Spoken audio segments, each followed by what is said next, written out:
Hello friends, एक बार फिर आपका बहुत बहुत स्वागत है इस चैनल पे। सबसे पहले तो आप सभी को गुरु पूर्णिमा की बहुत बहुत शुभकामनाएं और बहुत बहुत बधाई। आज हम लोग इसी पर्व के बारे में बात करने वाले हैं।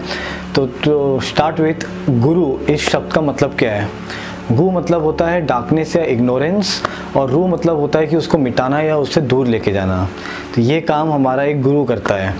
तो सबसे पहले तो गुरु पूर्णिमा मनाया क्यों जाता है? तो जनरली गुरु पूर्णिमा मतलब ही हमको पता है कि पूरा चांद यानी कि एक फुल मून डे के दिन मनाया जाता है।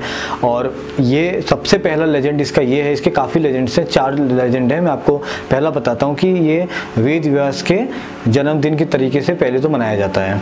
अब वेद व्यास कौन थे? जिन्होंने महाभारत लिखी थी, जिन्होंने वेद लिखी थी। तो उन्होंने सबसे पहले बहुत ही इंटेलिजेंट एक टेक्सचुअल लिखा और फिर उन्होंने उसको 4 अलग अलग पार्ट्स में डिवाइड किया। उन्हीं 4 पार्ट्स को ऋग्वेद, यजुर्वेद, सामवेद और अथर्ववेद में माना जाता है। वेद व्यास को पहला ऐसा गुरु बताते हैं जिन्होंने गुरु शिष्य इस परंपरा को चालू की थी, जहाँ पे गुरु बैठते थे, शिष्य बैठते थे और एक तरीके से एजुकेशन चालू होता था। अब चूंकि पहले ज़माने में स्पिरिचुअलिटी एक बहुत बड़ा पार्ट होता था, रिलीजन एक बहुत बड़ा पार्ट होता था जब गुरु शिष्य परंपरा में सिखाया जाता था, इसके लिए गुरु मतलब एक स्पिरिचुअल गुरु सबसे पहले माना जाता है। बाद में एकेडमिक्स वाला गुरु, क्योंकि एकेडमिक्स तो काफ़ी रिस्ट्रिक्टेड पार्ट है, जहाँ पे एक टीचर ने आपको मैथ्स पढ़ाया, किसी ने आपको फिजिक्स पढ़ाया, किसी ने आपको केमिस्ट्री पढ़ाया और वहाँ पर उसकी सीमा ख़त्म हो गई।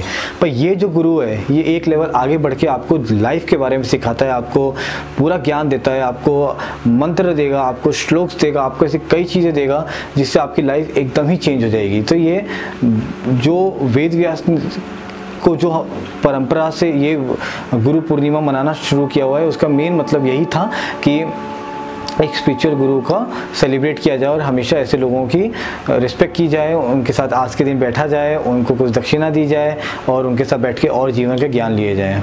दूसरा इसका है बुद्धिज़्म में खास करके इस दिन माना जाता है कि पहली बार गौतम बुद्ध ने अपना सरमन दिया था सारनाथ उत्तर प्रदेश में। तो हम सभी को पता है कि बुद्ध बहुत समय तक बैठे थे, एनलाइटेंड हो गए। जब एनलाइटेंड होने के बाद जब उन्होंने पहली बार अपना ज्ञान लोगों के सामने रखा, वो आज ही के दिन रखा और इसके लिए आज गुरु पूर्णिमा बुद्धिज़्म में भी मनाया जाता है। उनके लिए भी ये बहुत बड़ा पर्व है और वो लोग भी इसको बहुत रिस्पेक्ट के साथ देखते हैं और इसको मनाते हैं। और गौतम बुद्ध की अगर हम बात करें, आपको एक डेस्क कैलेंडर दिख रहा होगा, मुझे रोज़ इसमें एक कोट मिलता है बुद्ध भगवान का। और गौतम बुद्ध को वो इतने ज़्यादा प्रोमिनेंट हो गए, इतने ज़्यादा उन्होंने अच्छी बातें करी कि इनफैक्ट हिंदू धर्म भी विष्णु जी के 9 अवतार में एक अवतार बुद्ध को मानता है।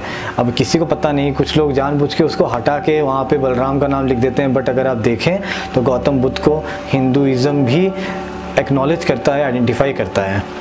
तीसरा इसका लेजेंड ऐसा है कि एक दिन ऑल ऑफ अ सडन एक ऐसा फिगर आया जिसको देख के लोग डर गए, घबरा गए। वो इतना आके आँख बंद करके बैठा हुआ था, लोगों को लगा ये कौन ही आ गया है और सारे लोग वहाँ से निकल के भागने लग गए, दूर चले गए। पर 7 ऋषि, जिसको हमारे हिंदुइज़्म में हम लोग सप्त ऋषि नाम से जानते हैं, ये वहाँ बैठे रह गए। इन्होंने कहा कि हमको तो इससे सीखना है, ये बंदा कुछ अलग दिख रहा है। एंड ये कौन थे? ये शिव भगवान का आदि योगी रूप था, जो पहला बोला जाता है first person to introduce yoga and meditation on earth. तो जब ये 7 ऋषियों को उन्होंने कुछ टास्क दिए, आई थिंक 80-84 डेज तक वो चला। एंड व्हेन ही अंडरस्टूड कि भाई ये 7 लोग इस इंफॉर्मेशन को, इस नॉलेज को ग्रैब करने के मतलब रिलेटेड हैं और ये उसको कर सकते हैं, इनके अंदर वो जज्बा है, इनके अंदर वो शक्ति है। And then he started giving them all the ज्ञान।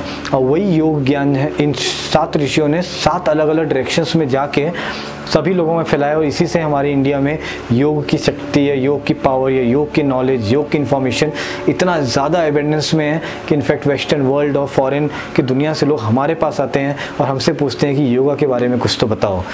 मैं देखता हूँ जनरली आज के दिन लोग अपने टीचर्स को या अपने फ्रेंड्स को और किसी न किसी अलग अलग लोगों को गुरु पूर्णिमा की विशेष भेजते हैं। I don't deny it, you can do it, but understand Guru Purnima में ये जो गुरु का वर्ड है, जिनका रेफरेंस वेद व्यास से है, आदि योगी से है, गौतम बुद्ध से है, तो आप समझ सकते हैं कितनी बड़ी चीज़ है। तो किसी को इतना बड़ा दर्जा बस ऐसे ही मत दीजिए, क्योंकि ये गुरु ऐसे होते हैं जो आपको देख के समझ जाते हैं और आपको लाइफ का पर्पस समझाते हैं, लाइफ का गोल समझाते हैं, लाइफ क्या है वो समझाते हैं, खुश कैसे रहना है वो समझाते समझाते हैं, मटेरियल चीज़ों से दूर लेके जाते हैं। जबकि अगर आप देखें कहीं ना कहीं हमारे एकेडमिक टीचर्स भी बहुत ज़्यादा गोल ओरिएंटेड हमको चीज़ें बताते हैं कि आप पैसा कैसे ज़्यादा कमा पाएँ, आप कैसे बड़े आदमी बन पाएँ, and you have to be equal with your alumni और अपने क्लास में जो लोग हैं, और ये सब चीज़ों में ही हमको पूरा निर्देश और आदेश दिया जाता है, जो प्रैक्टिकली सही है आज की दुनिया में, बट स्पिरिचुअली और खुश रहने के तरीके नहीं हैं। Because this leads to competition, which leads to tension, which leads to stress, और वी नो कि ये साइकिल कितना मुश्किल हो जाता है। फिर ये गुरु ऐसे गुरु होते हैं जो हमको समझाते हैं कि हम रिचुअल्स को कैसे स्पिरिचुअल पावर्स के साथ उसको एक स्पिरिचुअल एक्टिविटी बना सकते हैं। छोटी बात नहीं है, बहुत बड़ी बात है। और जैसे कि मैंने आप लोगों को पिछले वीडियो में बताया था देवशनी एकादशी में, क्योंकि 4 महीने तक चातुर्मास चलता है, तो आज ही के दिन से गुरु पूर्णिमा के दिन पर ही सभी शिष्य अपने गुरु के यहाँ जाते हैं और वहीं रह जाते थे। और इस पूरे दौरान, क्योंकि 4 महीने कहीं ट्रैवल नहीं करते थे, क्योंकि बारिश चल रही है, बीमारियाँ बहुत हैं, इंसेक्ट्स बहुत हैं, तो वहीं रहते थे और बहुत से ज्ञान लेते थे। इसी से गुरु पूर्णिमा की शुरुआत होती थी और बहुत अच्छी तरीके से पूरा फेस्टिवल मनाया जाता था। तो मुझे उम्मीद करता हूँ कि इस वीडियो से आपको समझ में आया होगा कि गुरु पूर्णिमा की क्या प्रोमिनेंस है, इसको क्यों मनाया जाता है, और गुरु किसको मानना चाहिए और किसको नहीं मानना चाहिए। तो बहुत ध्यान से अपना गुरु चुनिएगा, किसी ऐसे के हाथ में भी अपना जीवन मत दे दीजिएगा जिसको खुद कुछ पता नहीं है, लेकिन वो आपको सिखा रहा है कि आगे चीज़ें कैसे करनी है। हम लोग देखते हैं फेक बाबाओं का बहुत आजकल कहर है। तो उम्मीद करता हूँ आपको ये वीडियो पसंद आया होगा, तो इसको लाइक और शेयर बिल्कुल करिएगा। और अगर अब तक चैनल को सब्सक्राइब नहीं किया है तो बहुत जल्दी जाके वो बटन प्रेस करिए और इसको सब्सक्राइब करिए। बहुत बहुत धन्यवाद।